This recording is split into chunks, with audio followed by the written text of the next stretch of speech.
Okay, excuse the clutter and everything, and I'm sorry this video is so late this month, but with all the ice storm and stuff we had, they kind of delayed the package delivery. Um, so this is January's box, of course. Oh, and it's from Poland. I've gotten snacks from Poland before, but only in like a mixed box. Like it was I think it was last year, the Valentine's Day box they did, which I absolutely loved, and it took, I want to say, 6 months to eat half of it. But yeah, so Poland has some really good snacks that I remember. All right, so let's open up. Let's see what we got. Okay. So this first thing I'm seeing is called Monster Munch. Let's see here.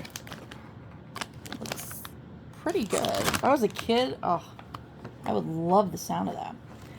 So let's see what it says. Fun fact, every year the average Pole eats over 250 pounds of potatoes. That's heavier than a baby elephant. So how are all these taters eaten? Beyond pierogi, there are, I'm not even going to try to pronounce that, roughly translates to potato pancakes. This other one, mashed potato dumplings, and this last one is plum stuffed potato balls. That sounds so interesting. Like, seriously, like, I kind of want to try all those. And for snacks, there's one clear standout, Monster Munch. With their light and airy crunch, perfect sprinkling of salt, and ghoulishly fun shape, these potato crisps are nothing short of a national treasure, beloved all across the country. Well, I can't wait to try those. I love me ghosts, and I love me some chips, and I love me some potatoes, so I think that's a win. Yeah. All right, next we have, I'm just going to say these are coated peanuts because I cannot pronounce that and I don't want to offend the people of Poland. Not that I think anybody from Poland's ever going to see this video, but you never know, so play it safe. These are paprika peanuts. At dinner tables throughout the U.S., you'll hear pass the salt and pepper, but in Poland, you'll hear something different. Pass the paprika. This bright red powder made from dried bell peppers is one of Poland's favorite spices, used to add flavor and color to cheese, meat, and of course peanuts. With the heavy dusting of the spice, the nuts have been transformed. Sorry, I'm an adult. Shut up. Transformed into a smoky, slightly sweet zinger of a snack. Better yet, underneath the paprika spice is a crispy cracker coating, helping to deliver a little extra crunch into each and every bite. Now, I love paprika. I even have a guinea pig named Paprika. Don't eat him, though, okay? He's adorable, and he gives great little sweet kisses on your nose, but don't eat him. But I love paprika, and I actually loved when, I think it was last year or the year before, when people were freaking out online because they discovered that paprika was literally just dried and powdered bell peppers. And it kind of blew my mind that people didn't know that. But I also recognize that not everybody's as big a nerd as me. So when I'm curious about something, I go and look into it. And paprika was one of those things. Herbs and spices basically is one of those things that I went and I studied, which is how I know about spices that aren't very common in the U.S. and stuff, but common in other countries. Like there's one from Africa called ajwan, and I can't remember if I'm pronouncing that right, but it's a very common ingredient, and in a lot of the countries in Africa. And then there's angelica, which is actually not very rare in the U.S., but it's not used very much here. And I name all my guinea pigs after spices, and ajwan was one I picked for one of the sons that our matriarch Angelica gave birth to. But none of my friends could pronounce it, and people kept saying it wrong, so I just was like, I can't even remember if I'm saying it right, so I was like, you know what, let's just change his name to Saffron. So that's how we got Saffron. So anyways, I digress. I can't wait to try these. I mean, peanuts, crispy, crunchy shell with paprika? Yeah, okay. Sold. All right, next. Oh, yeah, I've had these. This is one of the things I had. So, again, I'm not going to try and say the Polish word, but gingerbread sticks. I want to say this is Poland's answer to Pocky, which is a popular Japanese snack of like a crispy cookie bread stick thing with chocolate, and they also have like strawberry white chocolate and stuff like that. So These are called cocoa glazed gingerbread sticks.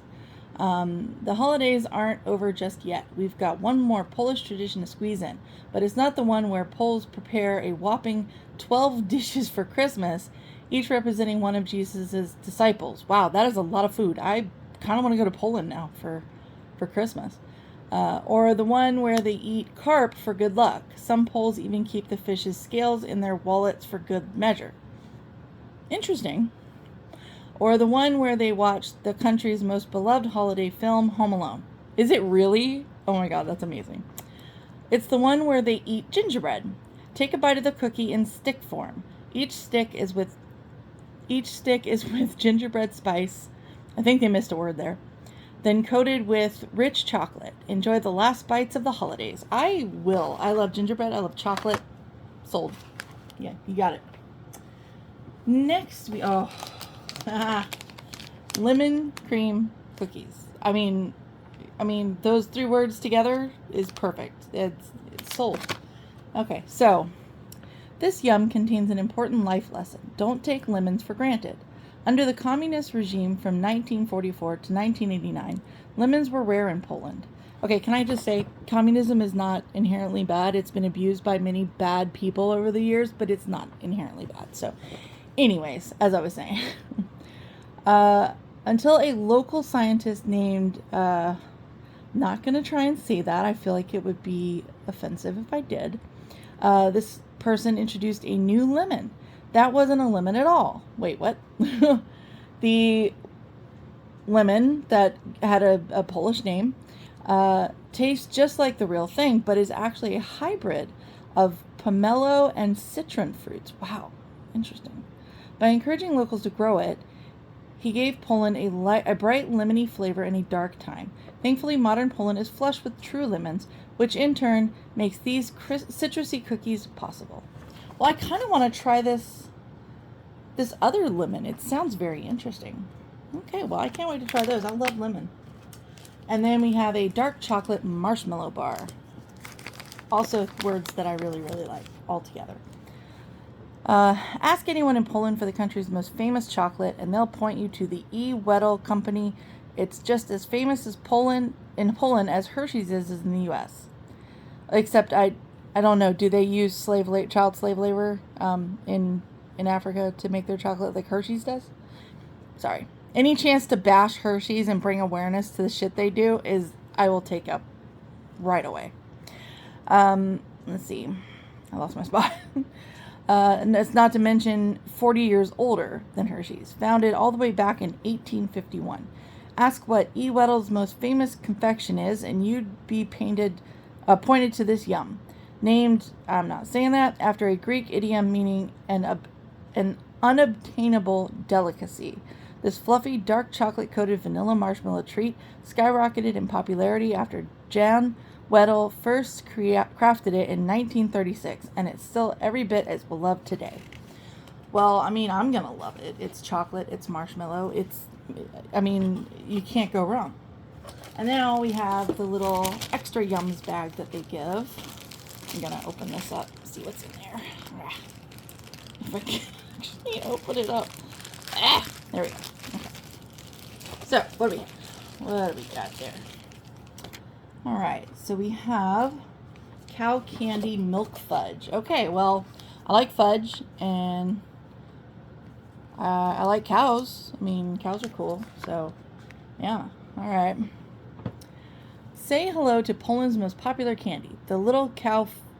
But we're not talking about the cute cow on the wrapper, though it is adorable. We're referencing this candy's name, which is literally little cow, or Krauki in Polish. I hope I said that right. First produced in this place in Poland by the Pomorski family.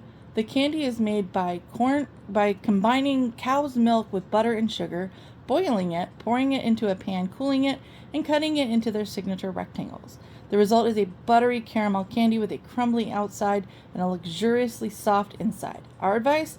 Take teeny tiny bites, allowing each to melt slowly in your mouth so that this little cow can last as long as it is possible.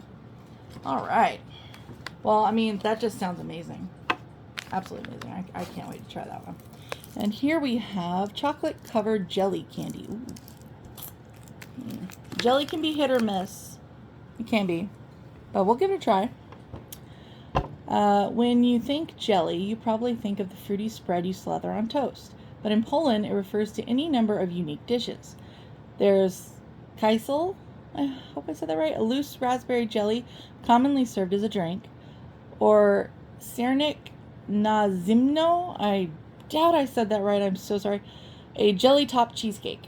But let's focus on the particular jelly variety in your box, an uber popular chocolate-covered jelly candy. Fruity lemon, orange, or cherry jellies are slathered in chocolate so that Poles can get their jelly fix on the go, and so that you can sample this jiggly Polish tradition. That is awesome. I can't wait to try that. Ooh, street food. I love learning a country's street foods, like their most popular ones. Oh, and also, yeah, Poland gave us pierogies, and that right there is enough of a reason to love Poland. These pierogies are flippin' amazing. Okay, so yeah, that is this month's box, and it is absolutely scrumptious looking and sounding, and I can't wait to try stuff. I think I'm probably gonna start with the cookies because I'm a lemon fiend. So I'm not gonna eat them right now because I'm about to eat dinner, but I will eat them probably tomorrow for a snack, or maybe just have dessert after dinner tonight and make it that. So thank you for watching, Mom. I'm still pretty sure you're the only one that watches these videos.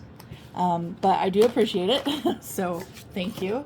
And if you're not my mom and you're watching, thank you for watching, checking in. I'm hoping to build my channel back up at some point and get into other topics and cool things, so just keep an eye out for that. And thanks again, and I will see you again next month.